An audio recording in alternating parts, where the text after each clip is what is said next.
Why do some RJ45 plugs have the lock release clip under a rubber cover?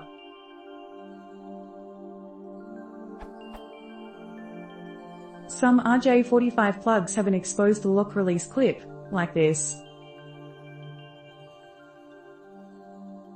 However, others place the release clip under a rubber cover, like this.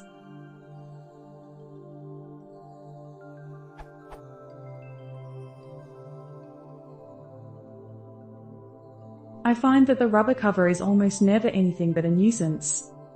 Does it actually have a function besides being annoying? Can I take a suitable tool and simply cut it off without affecting the cable's function?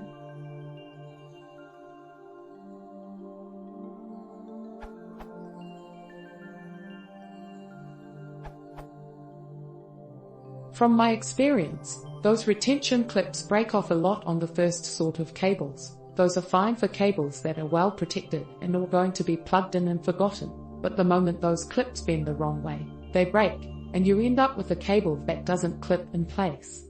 They also snag each other sometimes and are just a pitter. Cable boots, yes, that's the proper name for them, keep cables from snagging, those clips from breaking, and generally ensure the cable dies from other things, like rabbit attacks, pruning shear accidents, and backhoe incidents. On the other hand, those cables are not slipping out from their sockets because a tiny bit of plastic broke, and that's what's important.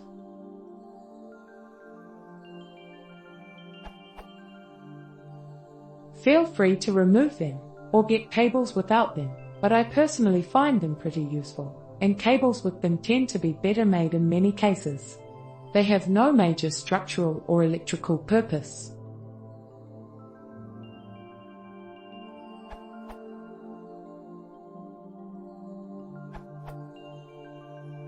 When retracting a RJ45 plug through narrow tubing or around corners, the clip tends to snap off, effectively making the network cable useless in most environments.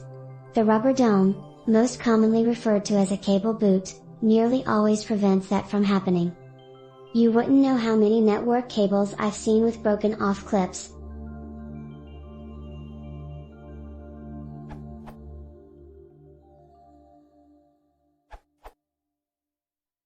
That's an anti-snag boot meant to protect the clip when pulling the cable through other cabling, conduit, and other tight spaces.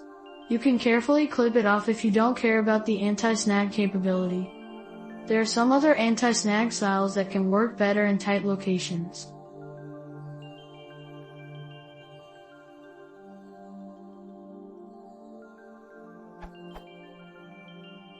I found that first style works well in our 48-port Ethernet switches where the high port density, and awkward location at the top of the rack, can make it hard to press the clip on a traditional anti-snag boot as pictured in the original question.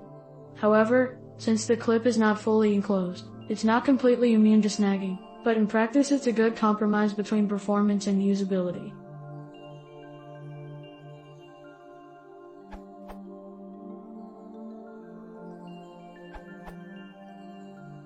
It's so that foreign objects don't get under the release clip and rip it off by accident. Yes, you can cut them off with a Stanley knife or something. I've done it before.